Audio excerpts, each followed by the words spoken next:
Ya, jadi saya tadi melanjutkan apa yang menjadi cita-cita saya, bahwa pemerintah ini kalau bisa tidak ada istilah mengganti, tapi meneruskan. Kalau itu sudah muncul, harapannya adalah pemerintah yang baru itu melihat apa-apa yang sudah dilakukan oleh pemerintah sebelumnya. Kalau itu baik, ya harus diteruskan, dilanjutkan.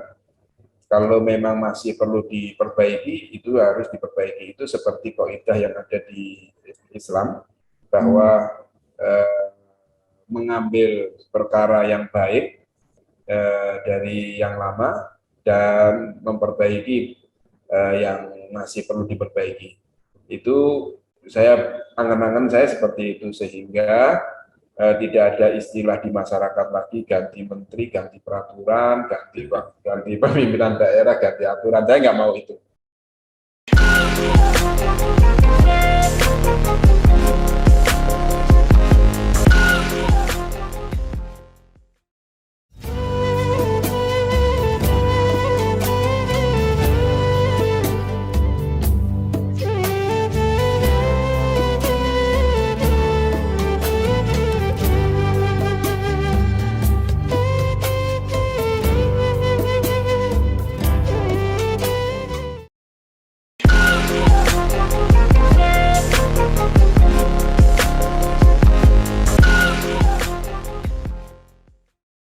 Assalamualaikum warahmatullahi wabarakatuh. Sama saya Bambang Sadono di kanal Inspirasi Jawa Tengah. Mudah-mudahan kanal ini selalu bisa memberi inspirasi, motivasi, dan edukasi. Kami mempersiapkan beberapa video yang akan tayang pada bulan Ramadan ini dengan tema bisnis syariah dan produk halal. Saat ini saya sudah bersama dengan Wakil Gubernur Jawa Tengah, yaitu Bapak Haji Taj Yassin Maimun. Apa kabar, Gus? Baik, alhamdulillah. Supaya lebih kenal, lebih akrab, mungkin berkenan cerita mungkin perjalanan karir Gus Yassin ini, mulai dari sekolah, mungkin juga mengaji. Saya lihat banyak kegiatan kemasyarakatan, kemudian masuk di kegiatan politik, dan sampai akhirnya sekarang menjadi Wakil Gubernur Jawa Tengah. Silakan, Gus. Terima kasih Pak Bambang, senior kami dalam politik, ya, dalam bermasyarakat, berkhidmat kepada masyarakat. Beliau salah satu inspiratif bagi kita semua. Tentu tadi apa yang disampaikan oleh Pak Bambang, memang kalau kita melihat riwayat dari Taj Yassin, sudah sering saya ceritakan bahwa saya itu belajar mulai dari tingkat MI atau SD sampai ke jenjang SMA atau alia. Itu memang saya belajar hanya di pondok pesantren yang ada di ujung timur Pantura dari Jawa Tengah.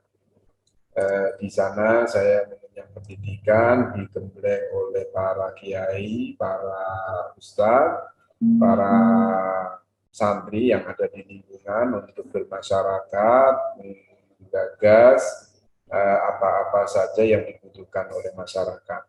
Dan waktu saya belajar, alhamdulillah, saya mengikuti beberapa kegiatan, termasuk olahraga, sepak bola, ada voli. Artinya saya tidak langsung terlibat, tetapi menjadi bagian dari tim untuk pemenangan olahraga-olahraga yang diselenggarakan di sekolahan. Juga pada tingkat akhir di sekolah saya, yaitu di Madrasah Ghazaliyah Syafi'iyah di Pondok Pesantren Sarang, itu ada yang namanya, kalau mungkin di sekolah-sekolah itu OSIS.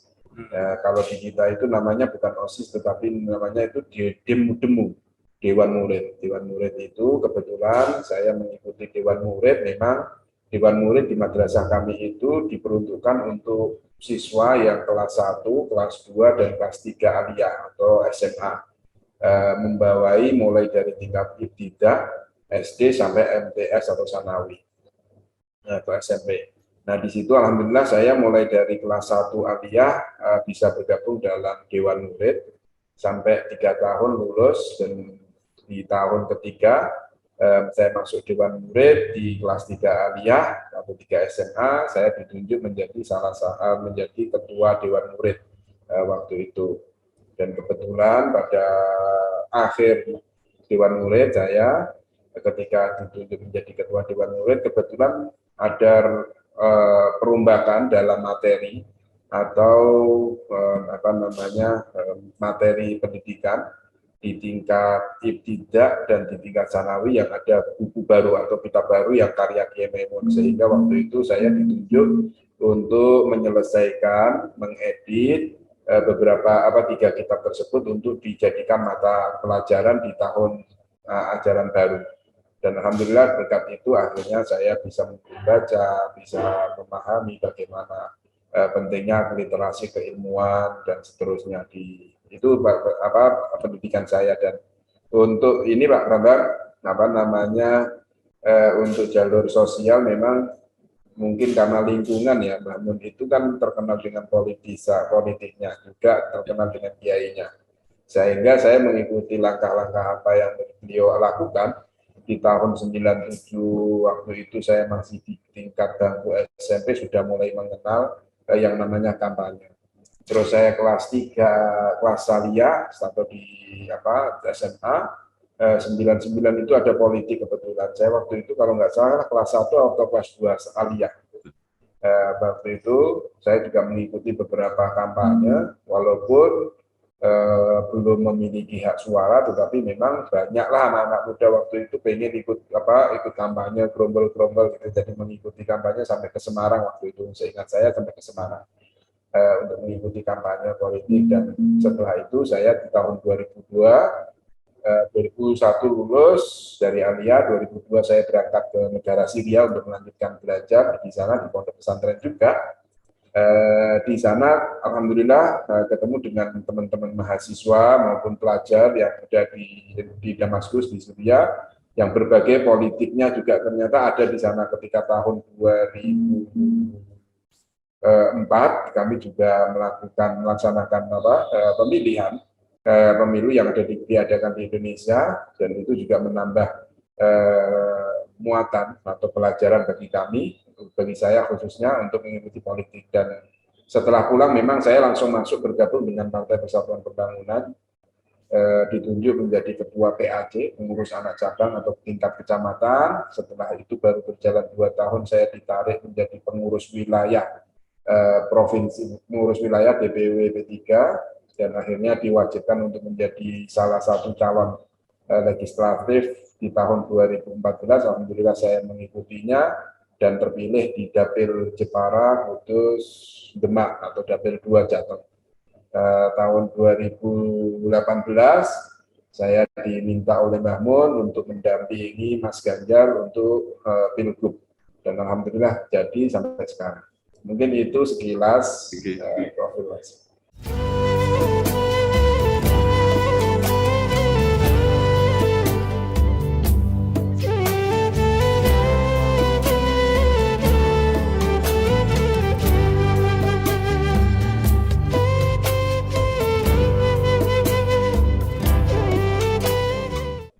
Menarik Gus. Nah, Gus Yassin ini kan dikenal sebagai salah seorang putra dari ulama, dari Kiai besar saya kira, yaitu Kiai Haji Maimun Zubair. Nah, yang menarik ini kan putranya Mbah Mun ini kan banyak. Nah, apakah memang ada arahan-arahan gitu? Jadi yang ini jadi anggota DPR, ini nanti tunjuk jadi calon wakil gubernur. Kemudian ada yang memimpin pesantren, itu ada atau berjalan sendiri-sendiri, Gus? Ya, kita alamiah aja, Pak. Jadi sebuah karir fashion itu kan nggak bisa dipaksakan ya. Kalau fashionnya itu misal berdagang atau bisnis ya, walaupun belajarnya itu hukum politik atau hukum sosial, ketika kuliah ya passionnya di situ pasti akan kembali ke passionnya. Makanya itulah kita itu memang waktu dulu itu kan apa ya, orang itu diarahkan oleh orang tua. Kamu belajarnya jurusan ini ya, nggak bisa gitu loh. Orang dulu itu nggak bisa menentukan. Kamu kuliahnya jurusan ini, maka kita lihat banyak orang-orang di era 90-an, bahkan di era 20-an awal itu masih tumpang tindih ya. Jadi kuliahnya jurusannya apa, dia kerjanya apa. Dia jadi politisi tapi hukumnya kayak pertanian dan seterusnya. Ini kan nggak matching, nggak linear. Tetapi memang di era sekarang ini kan orang tua sekarang nggak bisa ngatur, sehingga untuk linear fashionnya itu benar-benar tertata saat ini. Misal kalau fashion saya eh, pendidik, ya pasti saya akan kuliah di jurusan pendidikan atau guru.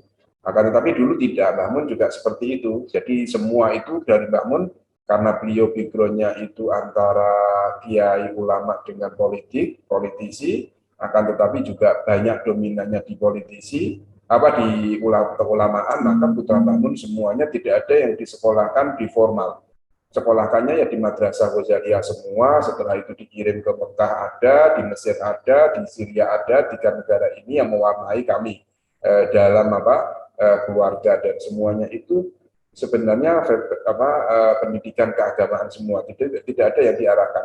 Tetapi memang seperti kakak saya yang pertama, Kiai Abdullah Ubab, tiba-tiba dulu beliau aja sih yang pernah sekolah sampai di sekolah tinggi. Jadi di Universitas Darul Ulum kalau nggak salah waktu itu di Jombang, beliau bersama Pak Dahlan Iskan kalau nggak salah waktu itu juga seangkatan begitu, memang mengenyam pendidikan, dan memang akhirnya tapi juga kembali beliau juga dikirim ke Mekah.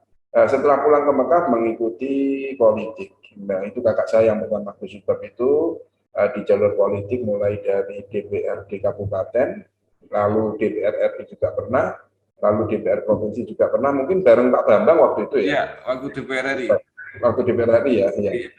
Di tahun 99 ya, waktu itu. Iya. DPR RI, terus di Provinsi juga pernah. Lalu setelah itu karirnya kembali lagi ke pondok pesantren, ngajar lagi, jadi kiai lagi, seperti itu. Dan kakak saya lagi yang jadi politik itu ada Gus Kamil. Gus Kamil juga sama, dari Mekah. Ke Mekah itu malah pendidikannya tidak kenal politik sama sekali, tiba-tiba pulang juga jadi anggota dewan sampai beliau meninggal tahun 2009 ya, 2009 beliau meninggal juga waktu itu masih menjabat sebagai anggota dewan. Iya, Dan saya wawancara itu.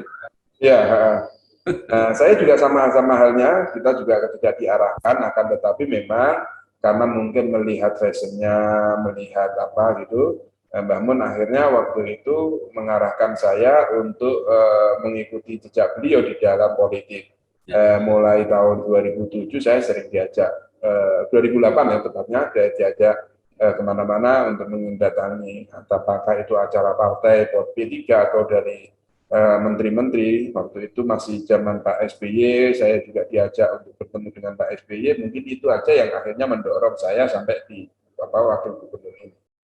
Jadi nggak ada yang spesial, harus kamu ini, nggak boleh yang lain, itu nggak ada. Kita ngalir aja.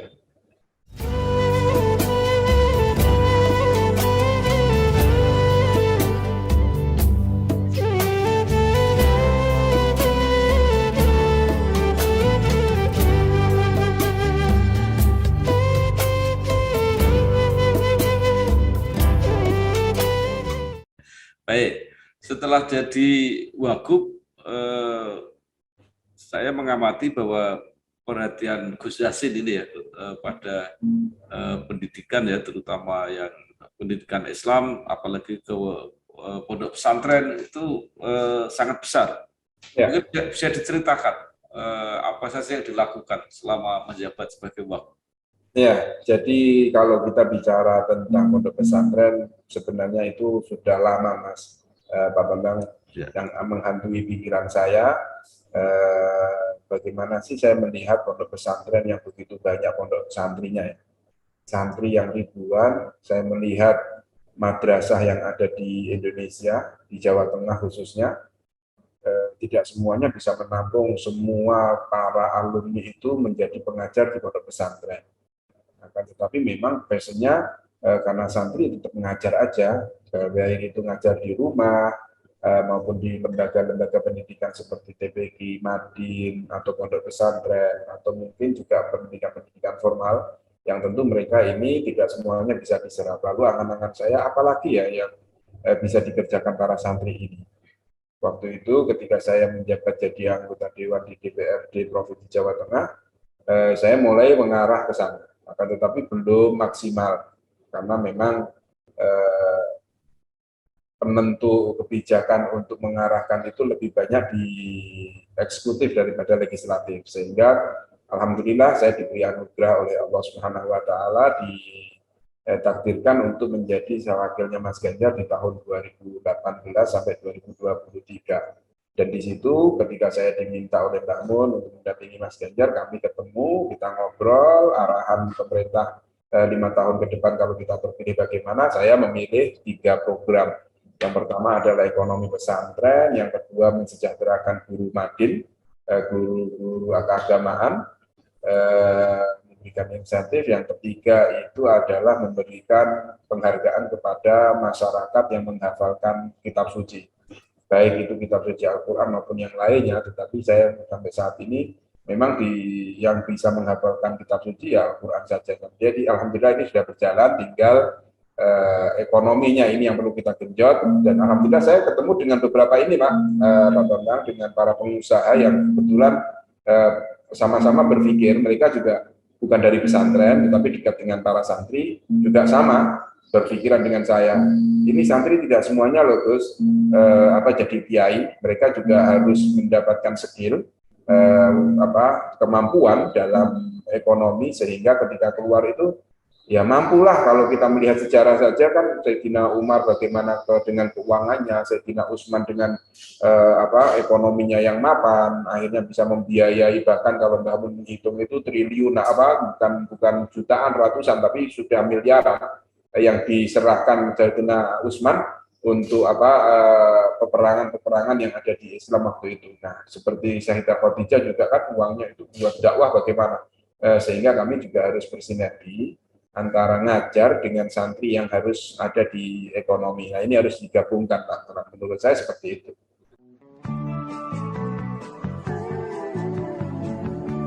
Soal KPR dan punya rumah, dari dulu cuma ada satu nama, satu bank yang megang banget.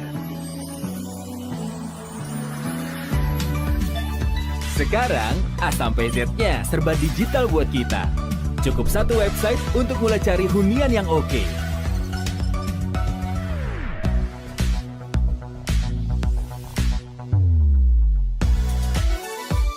Lagi sesibuk apapun, cukup satu fitur ngajuin KPR online.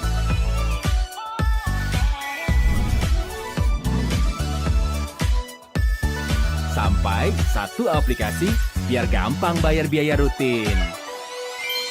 Kini, semua ada di jarimu.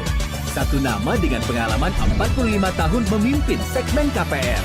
KPR pasti BTN.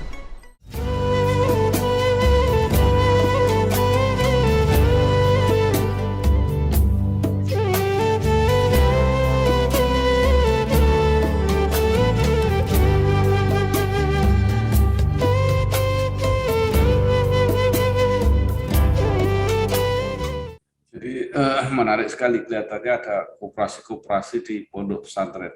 Nah, yang mau saya tanyakan adalah ketentuan ya, ke depan ini memang produk halal dan label halal ini akan diterapkan. Mungkin bagaimana di Jawa Tengah? Jadi gini, kawan-kawan. Sebelum kita mengarah ke sertifikat halal ya, yang pertama ada tadi saya sampaikan bahwa para santri ini harus mewarnai dalam bidang apapun, termasuk di bidang ekonomi. Dan alhamdulillah sebenarnya sudah lama, sejak saya di DPR itu juga saya bergabung dengan kawan-kawan HIPSI, Himpunan Pengusaha Santri Indonesia. Saya gabung di situ, ada berbagai daerah, Jawa Timur ada, dari Banten ada, dari Jawa Barat ada, Jawa Tengah, DIY ada, kita kumpul membahas itu semua yang tadi saya sampaikan, dan saya implementasikan di Jawa Tengah ketika saya menjabat sebagai wakil gubernur, mulai saya arahkan bagaimana ekotrend itu muncul. Ekotrend muncul ini saya arahkan. Kami nggak bisa waktu itu untuk berjalan dengan APBD. Akhirnya kami merangkul salah satu stakeholder yang ada di Indonesia, yaitu pabrik rokok Sampurna. Dengan itu kerjasama memfasilitasi para santri untuk membuka tokonya atau ya merubahlah kelontongnya yang dulunya mungkin manual, ada komputerisasi, mulai mengenal bagaimana memanajemen toko kelontong menjadi manajemen minimarket atau supermarket seperti Alfamart, Indomaret yang kita kenal ya, masyarakat kenal. Juga kami akhirnya dari lewat dinas koperasi kami mengajak para santri untuk melakukan pelatihan-pelatihan pendampingan. Jadi kita latih bagaimana manajemennya, manajemen bisnis. Baik itu apakah bisnis itu pertanian, manajemen pertanian yang modern, seperti perkebunan juga ada di beberapa daerah kemarin yang sukses itu di Solotigo dan di Semarang. Para santri, alumni santri yang menggeluti di bidang perkebunan, bahkan adik saya sendiri akhirnya juga mengikuti langkah kawan-kawan itu, sharing, artinya itu muncul. Jadi santri-santri bisa kok diajak berkebun yang modern tentunya, yang akhirnya di salah satu di Semarang, Kabupaten Semarang itu Pak, saat ini mereka melakukan takjil. Jadi mereka melakukan takjil gratis. Di situ dengan medianya ada kebunnya, kebun edukasi mereka menamakan.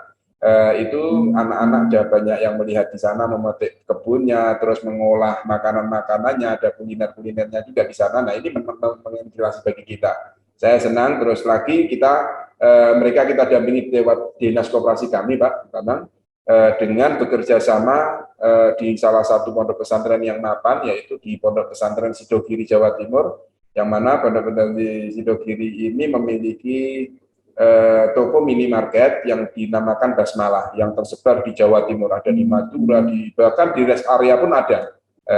Nah ini kita sekolahkan di sana, kita dampingi ke pondok pesantren di sana, kita kirim, mereka diberi wawasan bagaimana sih manajemen sebuah toko, barang kapan dikeluarkan, ketika masuk kapan di gudang itu bagaimana pendataan di gudang, masuk ada pendataan ini pelatihan-pelatihan ini, pendampingan-pendampingan ini kita ajarkan kepada para santri, kepada pondok pesantren dan alumni tentu yang saat ini akhirnya banyak muncul usaha-usaha milik pondok pesantren. Salah satunya ada usaha air mineral kemasan di Tegal yang kebetulan kita dampingi mendapatkan sertifikat halal. Ada toko bakery di Kabupaten Jepara yang diberi nama Niki Remen, milik salah satu kiai yang ada di Jepara, di Bangsri, insya Allah. Tokonya itu ini sudah, alhamdulillah saat ini Niki Remen ini juga pangsanya sudah sampai ke Jawa Timur kemana-mana, dan kita dorong juga waktu itu belum punya sertifikat halal. Kita dampingi dari pemerintah provinsi, juga ada di Pati, ada rumah makan Arab begitu, toko warung Arab kita dampingi juga, kita ajak untuk mendapatkan sertifikat halal. Dan kami tahu Pak Bambang, di Jawa Tengah ternyata itu di tahun 2019 kami mendapatkan dua penghargaan. Yang pertama dari Kementerian Pariwisata, waktu itu Pak Arif Yahya yang menjadi menterinya di tahun 2019, kami mendapatkan sertifikat penghargaan menjadi wisata halal unggulan. Yang kedua dari kawan-kawan Global Muslim Travel Index, kami juga menjadi salah satu 10 tujuan wisata halal yang ada di Indonesia. Nah ini akhirnya kita tangkap. Ya maksud sih kita sudah mendapatkan penghargaan halal, mana sih halalnya di mana? Nah ini pengen kita kerucutkan, kita implementasikan, ini loh dari halal. Nah disitulah kami akhirnya mendorong betul produk-produk makanan UKM kami itu mendapatkan sertifikat halal, dan kami sejak tahun 2020 kami getolkan juga dengan RPH-nya, Rumah Penyembelihan Hewan yang Halal. Kita getolkan. Ternyata setelah saya masuk ke sana, dari Kementerian Pertanian itu sudah mengeluarkan surat keputusan peraturan Menteri tahun 2020 itu mewajibkan seluruh RPH yang ada di Indonesia ini memiliki surat NKV. Ya, ini NKV ini adalah surat untuk penjaminan higienis dan thayyibah ya, sehat, makanan sehat. Nah ini kita dorong betul, ternyata setelah kita teliti di Jawa Tengah dari jumlah RPH 90 itu baru 8 Pak Bambang yang memiliki surat NKV itu. Artinya kita butuh dorong betul, dan ini ternyata milik kewenangan kabupaten kota. Nah, setelah kita kajar, saya akhirnya kumpulkan dari Satgas NKV itu, kita kumpulkan, kita kaji. Apa sih permasalahan kenapa RPH yang ada di Jawa Tengah belum memiliki NKV? Sementara tadi kalau kita mau untuk mendapatkan RPH halal atau ada beberapa poin perdagangan industri yang harus memiliki surat NKV, termasuk penmerah, termasuk nanti ada pengolahan ikan, budidaya ikan, budidaya ternak kambing dan sebagainya, itu banyak juga yang harus memiliki surat NKV. Tetapi kami mengarah pertama yaitu RPH-nya kita dorong. Ternyata akhirnya ada permasalahan. Yang pertama lahan, keluasan lahan. Yang kedua adalah anggaran. Nah ini kami dorong, kami koordinasikan saat ini dengan kabupaten kota.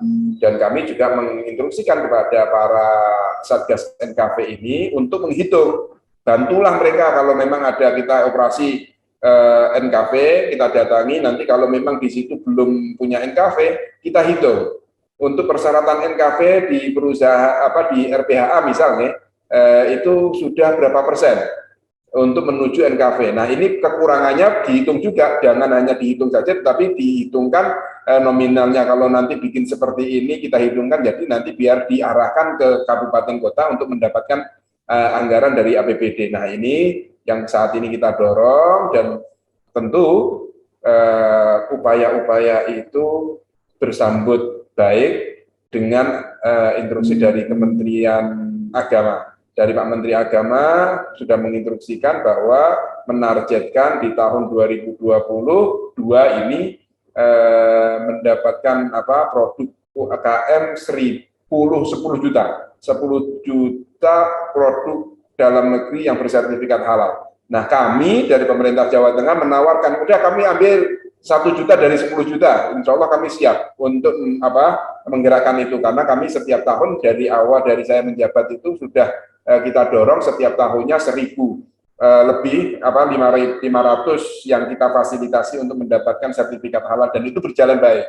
Itu yang baru kita biayai atau kita urus, belum kawan-kawan sendiri yang ngurus masing-masing. Nah ini kita ingin kumpulkan, udah kami targetkan di Jawa Tengah, insya Allah kami berharap 1 juta bisa kita lewati ya, paling enggak mendekati atau bahkan lebih 1 juta UKM yang ada di Jawa Tengah mendapatkan sertifikat halal. Dan itu juga perlu perjuangan Pak Bambang. Dan kemarin baru kebetulan Pak Bambang, tadi malam itu saya datang di salah satu RPH yang kami tawarkan waktu itu ketika saya berdiskusi dengan Bank Indonesia yang perwakilan Jateng itu, ketika BI mengajak saya berbicara tentang ekonomi halal, akhirnya saya muncul, kenapa saya nggak tawarkan ya RPH halal ini. Dan saya akhirnya tawarkan, salah satunya Pondok Pesantren Sulaimaniyah yang ada di Jawa Tengah ini memiliki rumah penyembelihan hewan. Tetapi waktu itu memang untuk pondok pesantrennya, untuk konsumtif para santri sendiri.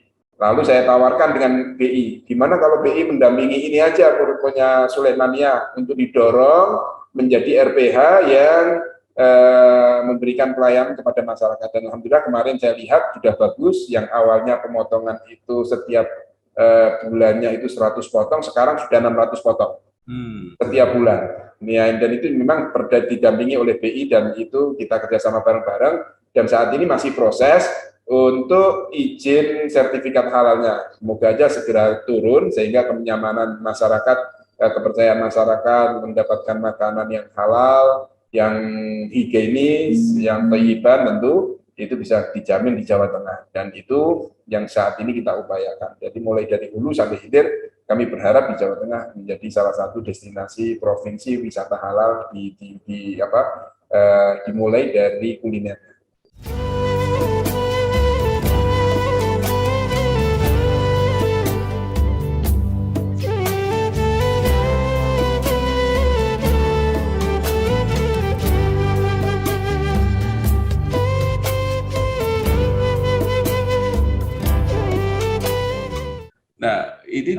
bulan Ramadan ini kelihatannya gairah masyarakat untuk menumbuhkan ekonomi terutama di bawah UKM ini luar biasa. Mereka membuat pasar-pasar atau pasar itu ada yang mulai dari tingkat desa, tingkat kecamatan, kabupaten, hampir 5 kabupaten mengadakan.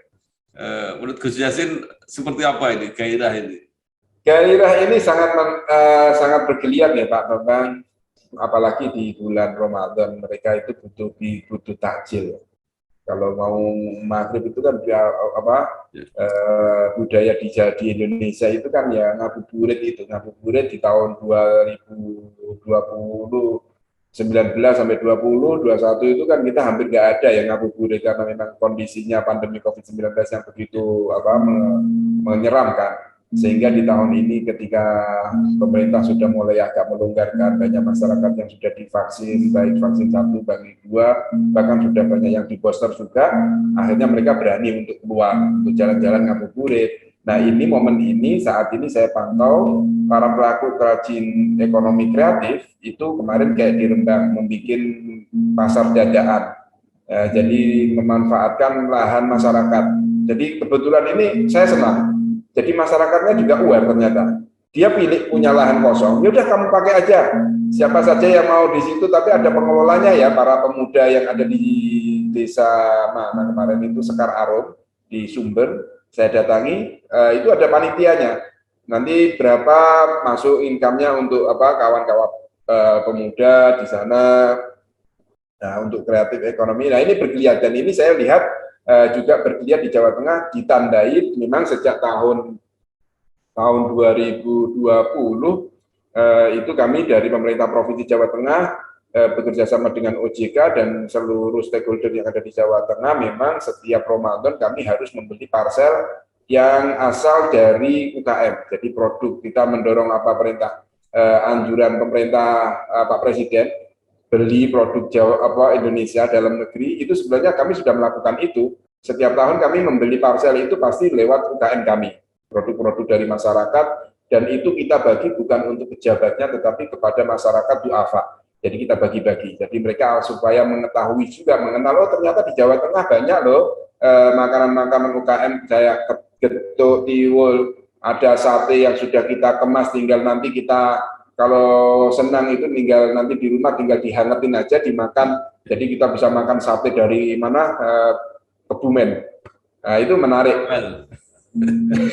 Ya itu seperti itu Pak, kami dorong. Kemarin kami juga dari OJK sudah melaunching lagi tahun ini ada beberapa paket antaran untuk Lebaran maupun Ramadan ini kita dorong ke sana. Bu, pinjam mobil. Boleh, tapi nanti anterin ibu arisan dulu sama isin pulsa. Transferin buat bayar arisan, terus nanti ambilin cash juga. Pinjam mobil sekali, nantinya banyak. Makanya perbanyak transaksi, kumpulkan poin, lalu tukar dengan kupon undian di BNI Mobile Banking dan menangkan hadiahnya. Gak pakai nanti.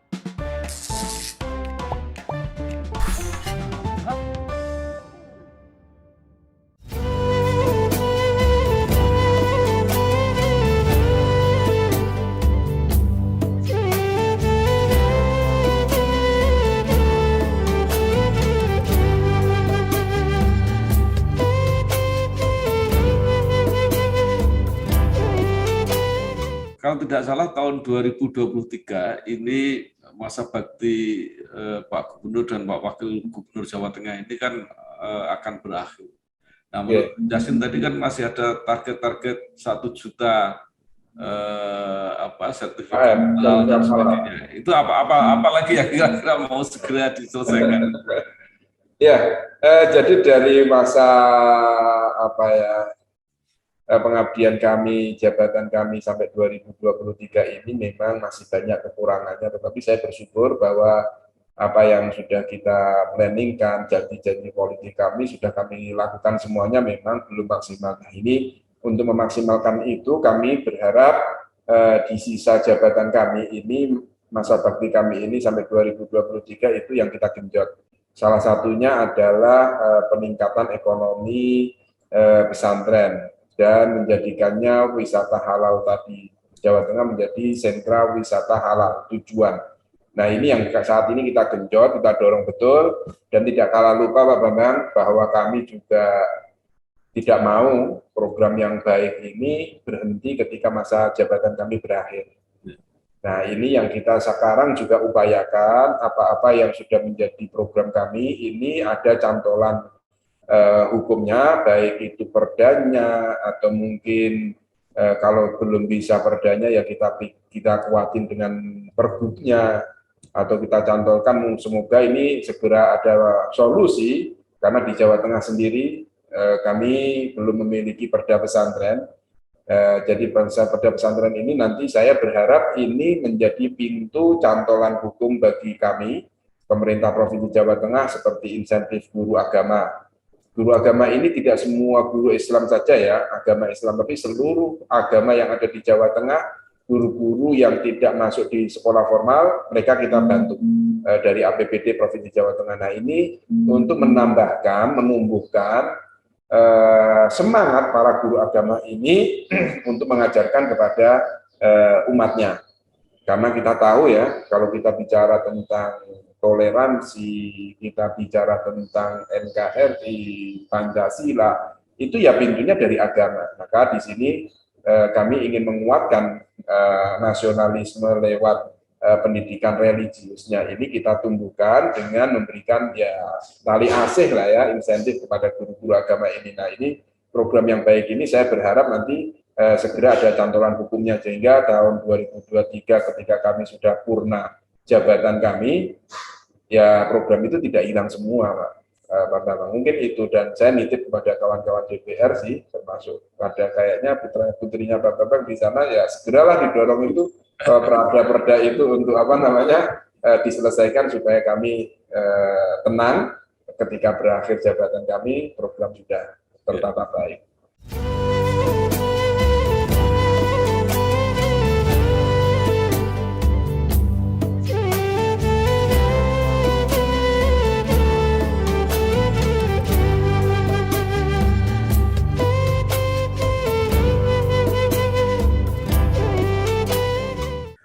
Baik Gus, pemilu serentak baru akan terjadi 2024, baik pemilu pileg, pilpres dan pilkada.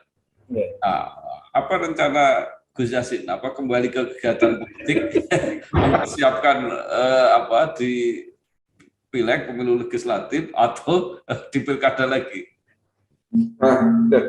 Kalau ini ya, amalnya jabatan itu, saya dari dulu Pak Bambang diajarkan oleh Mbah Mun itu, kalau jabatan itu nggak usah dikejar deh, jabatan itu amanat kok, jabatan itu amanat dari Allah, yang mana amanat Allah itu ya dari masyarakat ya, yang memilih itu masyarakat. Jadi saya nggak pernah memaksakan kehendak itu, dan kebetulan Pak Bambang kalau melihat sejarah saya tadi, karir saya di pemerintahan, saya nggak tahu apa-apa, tiba-tiba pulang dimintain jadi ketua pengurus partai di tingkat kecamatan.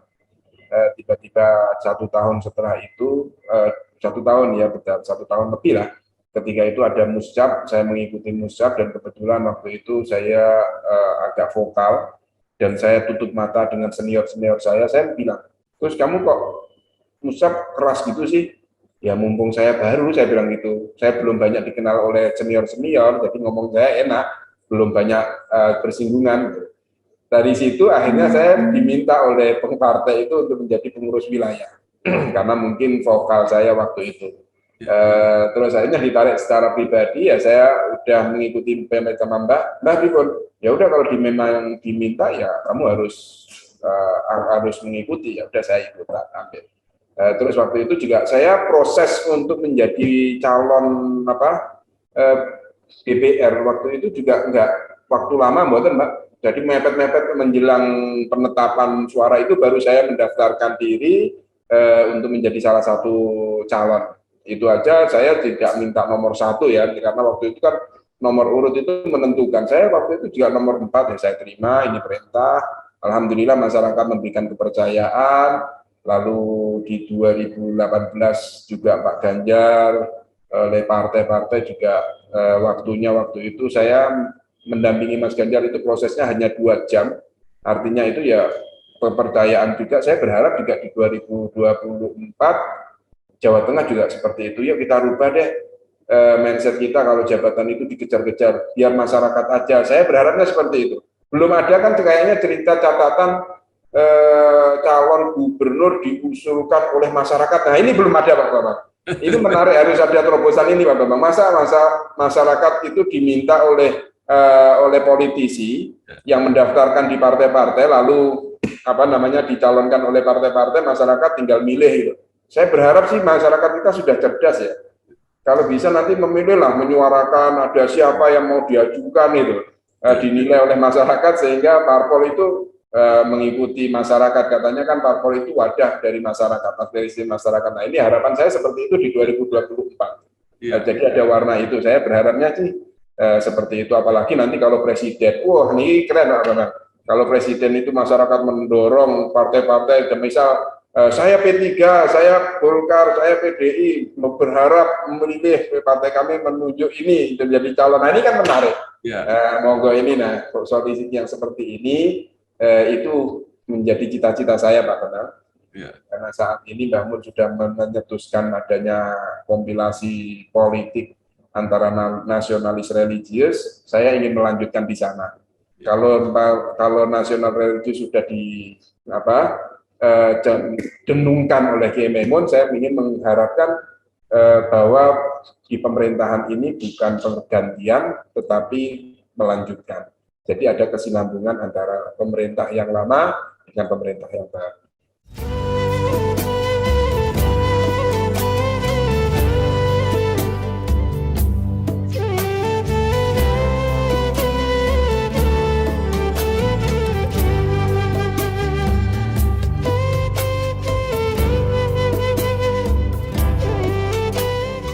Menarik sekali Gus, terutama ide usulan masyarakat tadi ya. Mungkin selama ini kita kenal dengan konvensi, kalau di luar negeri itu sudah biasa, tapi kita belum terbiasa. Jadi kalau itu dibiasakan, saya kira luar biasa dimulai dari bawah. Menarik sekali. Nah, kemudian terakhir Pak Wagub, mungkin masih ada tadi selain gagasan-gagasan yang sudah disampaikan yang bagus tadi, mungkin ada saran dan harapan pada masyarakat Jawa Tengah, baik masyarakat umum maupun masyarakat politiknya. Kan sekarang ini wacana pemilu ini menjadi menarik. Nah, gimana supaya nanti semua itu berjalan lancar, normal, dan target akhirnya kan menghasilkan pemimpin-pemimpin yang amanah. Ya, jadi saya tadi melanjutkan apa yang menjadi cita-cita saya, bahwa pemerintah ini kalau bisa tidak ada istilah mengganti, tapi meneruskan. Kalau itu sudah muncul, harapannya adalah pemerintah yang baru itu melihat apa-apa yang sudah dilakukan oleh pemerintah sebelumnya. Kalau itu baik, ya harus diteruskan, dilanjutkan.